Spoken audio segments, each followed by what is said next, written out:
So I want you to imagine the worst first day at a new job you have ever had. Like, just really picture it. Oh man. Yeah, I've had a few of those. Right. We all have. But now take that feeling and multiply it by 1,000. At least 1,000. Exactly. Because what if your dream job, the one you didn't even actually ask for, starts with discovering your sweet 11-year-old sister is now a bloodthirsty monster? Yeah, it's quite the onboarding process. It really is. Welcome to today's deep dive. We are jumping straight into the historical records of Queen Meryn Sturmfrost, specifically looking at her disastrous first 24 hours on the throne of Nocturna. And disaster is really the only word for it. Oh, totally. Our mission today is to unpack this incredible intersection of sudden power, deep betrayal, and just, well, uncontrollable magic. Right, because the burden of leadership here is, I mean, it's defined entirely by crisis management. Meryn's internal traumas perfectly mirror the physical collapse of her society. Exactly, and that collapse starts intimately. Before Meryn can even process being a queen, she has to go down into the dungeons. The absolute last place you want to be. Yeah. And the source material here is so visceral. We're talking about Selah, her 11-year-old sister, the same gentle girl who, used to build little matchbox beds for a mouse named Felix. That detail always breaks my heart. Mine too. But now she's been turned into a siphon. She has fangs, and we see her literally buck off a giant direwolf, Kratos. This is terrifying because it shows the sheer predatory physical strength of a siphon. It's a total cellular rewrite. Right, she's chained to the floor, surviving on dead elk's blood, and Selah is so consumed by guilt over biting a woman named Helene that she actually begs Meryn to kill her. She does. Selah recognizes her own nature before Meryn is even willing to accept it. Meryn refuses. She just puts their mother's ancient opal necklace on Selah for protection, and I have to push back on this. Oh, absolutely. I mean, it's like finding out your sweet little sister suddenly requires a Hannibal Lecter-style containment cell. Yeah. As a leader, isn't keeping a mortal enemy alive in your own castle a massive liability? It's a huge liability. You're completely right to push back. Sociologically, the siphons have been Nocturna's mortal enemies for centuries. Exactly. So Meryn is engaging in pure cognitive dissonance here. She's prioritizing her personal love over the systemic security of her entire kingdom. Because she still thinks she can cure her, or is she just denying reality? Definitely denying reality. She's clinging to the role of older sister because being a ruthless queen is just, it's too alien for her right now. Right. But we have to remember, Leader Aldrich's warning about the sire bond. Oh, the telepathic compulsion thing. Yes, the sire bond links a new siphon to whoever turned them, completely stripping away their free will. By keeping Selah alive, Meryn is harboring a sleeper agent. A literal ticking time bomb in the dungeon. Exactly. If the sire activates Selah, familial love won't stop her from ripping throats out. Wow. And because Meryn is down there completely distracted by this unwinnable situation, she leaves herself wide open. She does. While she's focused on the dungeon, her enemies strike. Right, but not with swords. It's a massive psychological attack.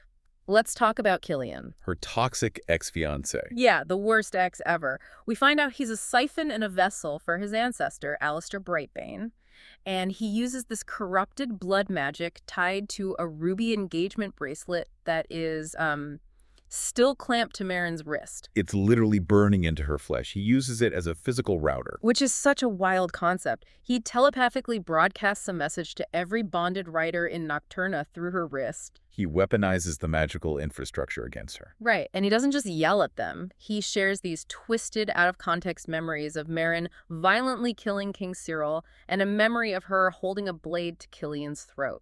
It's a smear campaign. It's exactly like modern digital warfare. Like, Killian basically creates a magical deepfake of their breakup and broadcasts it to the military. That's a perfect analogy. He doesn't need a logical argument to unseat her. He just needs to confirm their pre-existing biases. Because they already think she's a gutter-born usurper. Yeah, exactly. By showing her bathed in royal blood, he validates their class prejudices. But wait, let me ask you this. Why does Killian use altered memories instead of just, ordering the bonded to attack her? That's the million-dollar question. I mean, does he actually lack control? He does. A hacked connection is not the same as a legitimate sovereign bond. Killian is forcing his way into a closed network. Ah, I see. He can transmit data like the memories, but he doesn't have the admin rights of a true sovereign alpha to overwrite their autonomy. He can't force compliance. So he has to persuade them to become willing executioners. Precisely. Which brings us to how Sovereign Alpha Sigrid Therion counters this attack. Right, because Sigrid doesn't just force the wolves to obey, does she? No, she does the exact opposite. She encourages the bonded to use their free will to support Meryn. Which is a massive shift. It's a radical paradigm shift for Nocturna. She introduces individual agency into a military structure that has always relied on absolute top-down coercion. Because if she used force, it would just prove Killian right that Meryn is a tyrant. Exactly. But you can't just pivot an ancient military institution to democratic agency overnight without breaking something. No, you definitely cannot. And it backfires instantly. The free will thing doesn't unify them at all. It completely shatters the kingdom. Yeah, it erupts into physical violence right in the graduation arena.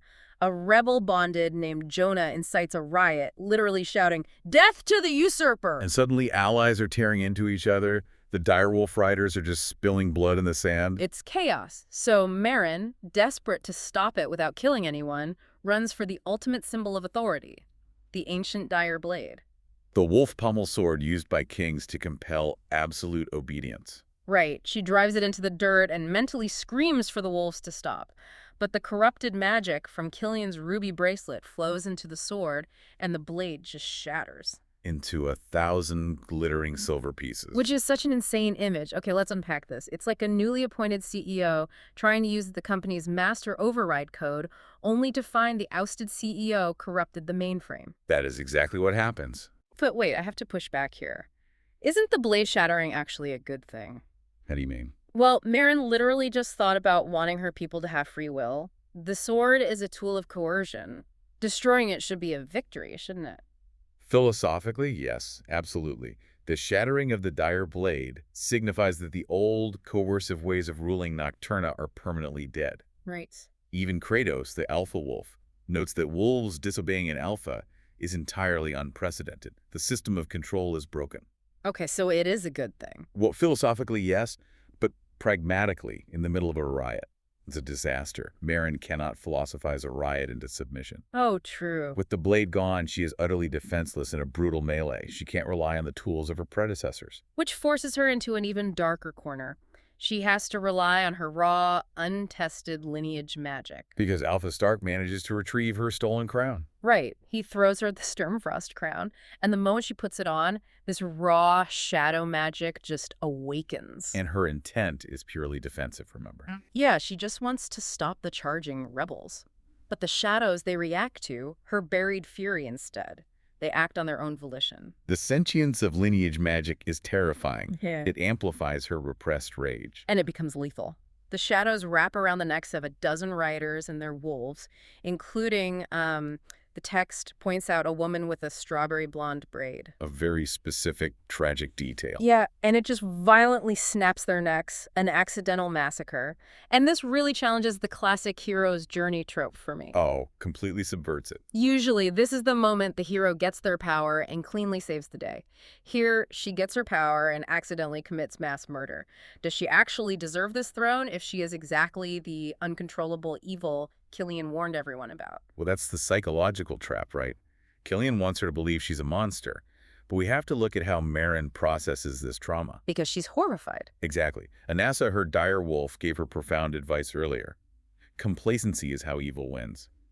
Meryn is anything but complacent here. Yeah, she retreats to Stark's office and has a full-blown panic attack. She violently punches the stone floor until her knuckles bleed. She's using physical pain to ground herself, trying to escape the mental spiral of her own guilt. And Stark stops her. He intensely demands that if she needs to hit something, she should hit his chest instead. Which is such a crucial intervention. Stark acts as her grounding force. He forces her to process the trauma in reality. He takes the hit so she doesn't destroy herself. Right. And her profound horror at her own actions, her overwhelming empathy, is exactly what proves she's fit to rule. Because a siphon wouldn't care. Exactly. Siphons kill without remorse. Meryn is nearly destroyed by her remorse. That empathy is the barrier keeping her from becoming a tyrant. That makes a lot of sense, but keeping that barrier up takes immense energy, and by the end of the day, her mental defenses are just shot. She's completely exhausted. So when she finally tries to sleep, the physical riot is over, but the war just moves into her own subconscious. The dreamscape. Yeah, this shadowy, fog-filled dreamscape. And Killian just invades it. He strolls right into her mind. Because the blood magic makes the boundary between them porous. And here's where it gets really interesting to me. Killian plays the whole "it wasn't me, it was my ancient ancestor possessing me" card. The ultimate evasion of accountability. Classic toxic ex behavior, right? Blaming external forces for his own horrible actions. But does Killian actually believe this, or is he just probing her mind for weaknesses? The source material leaves it a bit ambiguous how much autonomy Killian actually has against Alistair Brightbane. But functionally, it doesn't matter. Why not? Because he's executing a sophisticated psychological maneuver, he's weaponizing her imposter syndrome. Oh, the fear she mentioned to Anassa. Exactly. Her fear that she's just a gutter-born commoner playing at being a queen. Killian targets that, insisting she needs him to rule. But she doesn't fall for it. No, she doesn't. And that's a crucial turning point. She commands the shadows in her mind to violently push him away. She proves she has control in her own realm and forces herself awake. Right. Mastering her internal landscape is the mandatory first step to ruling the external kingdom. She has to secure her own mind before she can secure Nocturna. That's a really powerful takeaway. Looking at this whole deep dive, it's clear that true leadership in Nocturna isn't about magical swords or royal bloodlines. Not at all. It's about navigating moral gray areas.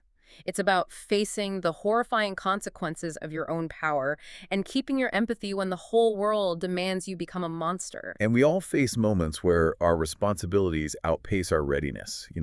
The key to surviving that imposter syndrome is radical honesty. Radical honesty with ourselves and our allies, just like Meryn pledged complete honesty with her direwolf Anassa. Exactly. But before we wrap up, there's one detail from the source material that throws a wrench into this whole concept of honesty. Oh, down in the dungeon. Yes. Leader Aldridge explicitly warned that the sire bond is a telepathic compulsion. It strips away free will entirely. Well, down in that cell, Sayla swore to Meryn that she felt no connection to Killian. But what if she has already been magically compelled to lie? It's highly possible. If she has no free will, she wouldn't even know she's lying. Exactly. And furthermore, Meryn noticed that their mother's opal necklace, the one she put on Sayla, felt heavy. It surged with power, just like her crown. Yes. So could that ancient jewel be the only thing masking Killian's connection to Sayla? Or worse, could it be the very thing accelerating her transformation into a monster? It's a terrifying thought. It really is. Something for you to mull over until next time. Thanks for joining us on this deep dive.